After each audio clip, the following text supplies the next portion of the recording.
Merry Christmas to all of you seeing this video. Before I start off with the intro, I just want to wish y'all a very, very Merry Christmas. Although Christmas was yesterday, I hope you enjoyed your Christmas. I hope you had a good time with your family. I hope you got to catch up with your cousins, your relatives, or basically anyone who's special in your life. A lot of people get confused when it comes to Christmas because it's very easy to get misled with common pop culture Christmas being all about Santa and presents and gifts and all. But remember to know that Christmas is all about the birth of our Lord and Savior Jesus Christ. And I wish all of you had a Merry, Merry Christmas as we celebrated his birth. But with that being said, what is up, guys? It's your boy Little Man Jake coming to you with another video. And today I'm doing another one of those redo videos.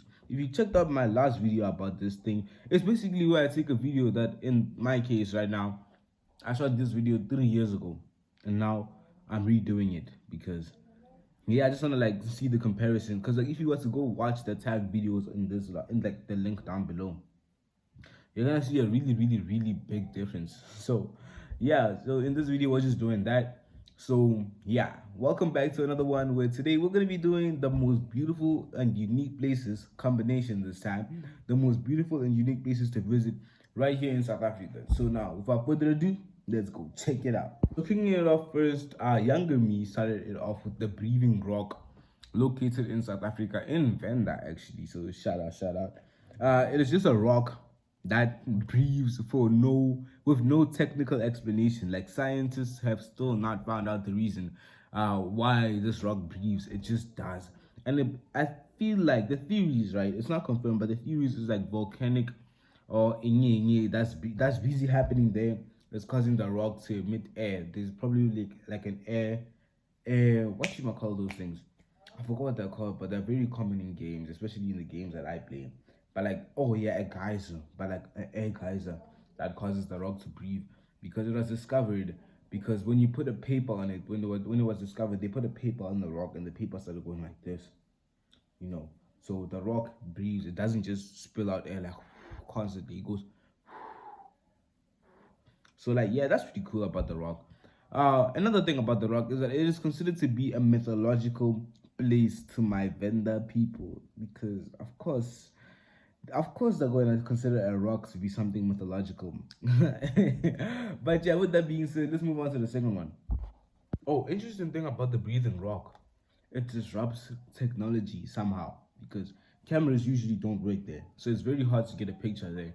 And it's easier to take a picture from the aerial, but going to the rock is really hard to take a picture because apparently the picture gets blurry or like the camera just doesn't work or malfunctions. I'm not sure. Oh, and one more thing, outsiders aren't allowed at the top of that mountain where this rock has been found. So yeah, they really are treating it like a something super special. So next up is the giant footprint. Little old me was a bit too excited over a giant footprint. Well, I guess it is kind of like a cool concept. At the end of the day, it is just a footprint carved onto the edge of a wall. I like there has to be like a more practical explanation. Like maybe it's natural land forming when the mountain was still developing that made it look like this. But to be fair, in its defense, like the footprint's defense, it does have 5 toes like a regular footprint, and it is shaped like a regular foot. It's just huge, and it's carved onto the side of a wall. So that's kind of trippy. And this footprint is located in Mpumalanga, by the way. So I don't know. I was too excited about this. I was like, the giant footprint. I need to calm down. I need to calm down. But yeah, this was a giant footprint. It's cool, yeah. It's unique. Let me put it like that. It's unique. Like it's unique. Sure. Mapungubwe is also here in this list as number 3. Interesting part about Makungubwe, it actually means the Jackal's Mountain, if I'm not mistaken. I learned about this place in grade 6, Makungubwe. It was like the heart of trading in in Africa at the time. In grade 6, the textbook never really said that it was in South Africa. I actually learned that while researching for this video. So that's pretty cool. Oh, and an interesting thing about Makungubwe that I did learn from school. Again, this is coming completely from the textbook. So maybe your textbook is different, I guess sure. Mara, like, apparently, they were again, there was like a royal family. And then people like all villages, when villages had a problem, they would go to the chief, and the chief would sort it out. Well, the royal family was so divine or whatever they thought the royal family was, that when climbing the mountain to go speak to the chief, you had to climb it backwards. Okay, Sharp, I understand walking backwards to a destination that you know, but they had to climb the hill, like the Jackal's Hill. They had to climb the hill face backwards because they were not allowed to climb it going forward because that was a crime. Nah. I don't know what it was punishable by. I doubt it was punishable by death, but thinking like the people back then were crazy. So it could have been punishable by death, but I don't think it went that far. But imagine having to climb a mountain backwards. Like, so most people just resorted to sorting out their problems and their differences on their own because I watch it. That route, that the Mapungubwe is crazy. Oh, it is also a South African heritage site, so that's pretty dope. Not only is it a South African heritage site, and it's apparently a World Heritage Site. This is our second one, right? Because the Cradle of Mankind is also a World Heritage Site and a South African heritage site. So we have two heritage sites as far as I'm concerned. And we also have a natural wonder of the world. So we have a natural wonder of the world, which is the Table Mountain. And then we have the World Heritage Site of Makubugwe, like the Kingdom of Makubugwe itself. And then we have the Cradle of Mankind. So we have a lot of things in South Africa. Another interesting fact is that the biggest diamond, the one gifted to the Queen herself, originated from South Africa. Now we nice. The Drakensberg Mountain, located in KwaZulu-Natal, is the highest mountain in South Africa, and it is also a South African heritage site. I'm not quite sure of the World Heritage Site because I don't think the world cares much about the South Africa's highest mountain. But the Drakensberg Mountain, a pretty cool thing about it is derived from an Afrikaans. Drakensberg is Afrikaans, and the direct English translation is Dragon's Mountain. So that's pretty dope. But the thing that made me cringe while doing my research for this video, because I'm not researching from scratch, I'm using my old video as a source for this video.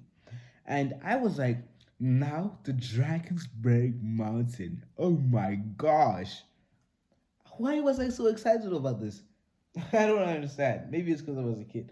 But then I was like, wow. And you can hear by the wow that wow was not wowing. I was like, wow.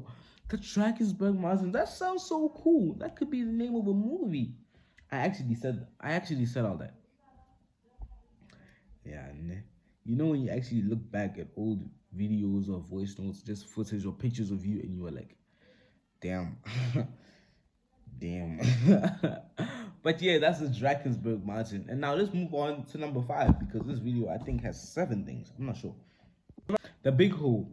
The Big Hole has a surface about 17 hectares and it is 417 meters wide. It is an underground mine and just basically a giant pit. Don't mind that. And just basically a giant pit. It is rumored to be the largest holes ever excavated by mankind, but you know, nothing is ever the biggest, because when I say this is the biggest, another person is going to say no, mine is the biggest. But yeah, it is up there as one of the largest holes ever excavated by mankind. It is also a natural tourist attraction, so you can actually go there and chill, you know, and like just, you know, like look at a giant hole, because people find that to be fun and exciting. Then we have the Table Mountain. The Table Mountain just keeps appearing in all these South Africa video, guys. I'm getting tired. No, genuinely, I like the Table Mountain and all. It's pretty cool that it's a flat top mountain. But oh, what you? It must mention in the 7 unique places in this one and like cool. No, it's just there's too much Table Mountain. And in every single video, I have to be like, the Table Mountain is a significant tourist attraction that appears, and it has like a flat top tabletop mountain where tourists can go hiking and climb up the mountain by tabletop, or they can use cableway and go to the restaurants on top of them. I'm not gonna say all that. Y'all, if y'all have been watching my videos, like basically just anyone in general knows what the Table Mountain is at this point.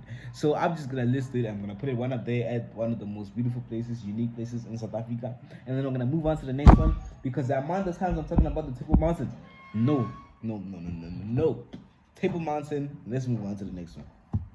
The next one that I don't think I'm speaking about that much is the Kruger National Park. The Kruger National Park is really cool, supposedly, because I've never been. But you know who has been? My father.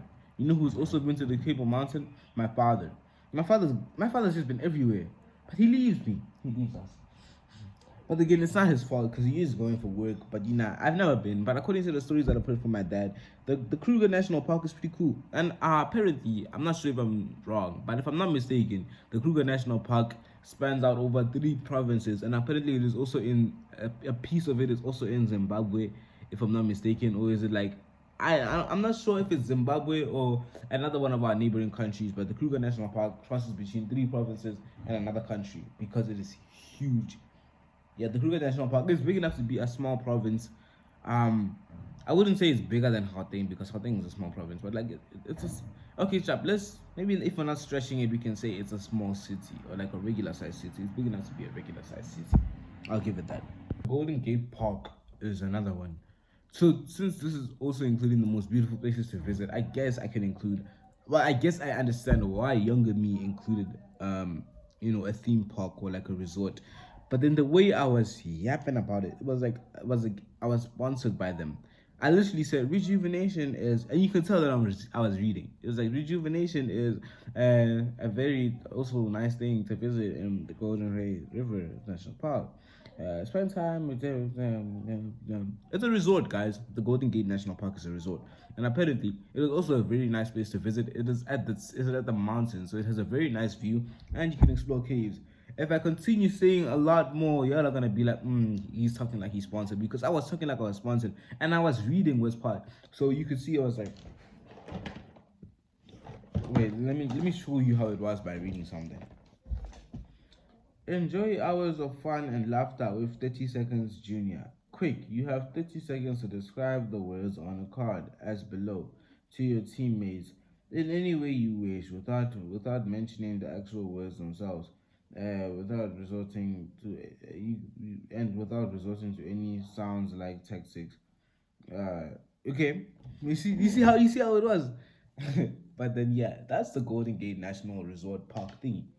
If I'm not mistaken, I think that is the last one. It wasn't the last one. The last one is the hole in the wall, which is basically a huge detached structure in the middle of not basically in the middle, by the shore of the ocean that has a giant opening carved through it. Interesting enough, if you use the Windows, this was actually it was once a Windows wallpaper. I'm gonna put it up on the screen, and then you're gonna see it. If you've used it, I think you'd find this picture quite familiar. But it is basically a natural hole in the wall, and it actually kind of looks cool, which is why Microsoft also decided to make one of their wallpapers.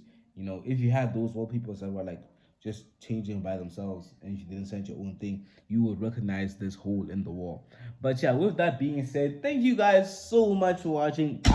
I tried to act all nonchalant in this video because I was trying to like do opposite sort of energy, because I didn't want it to be the exact reenactment of what I was doing 3 years ago. But like, yeah, 3 years ago. But like in this situation, if you felt like I wasn't, I was trying to be like nonchalant, like a cool gent. Type. But yeah, so that's basically what I was going for. I didn't want to say it in the beginning because it was going to be obvious, but if you notice that I'm all nonchalant, just know I was trying to opposite the energy. So now after watching this video, go back, watch those videos from 3 years ago, come back here, comment and tell me just how much I've changed. If you think my cheeks are fat now, yeah, they have nothing on little me. Oh my days, I used to look so, oh my god. But yeah, thank you guys so much for watching. Make sure to like, thank you guys so much for watching. Make sure to like and subscribe, and I will see you guys on the next one. Peace out.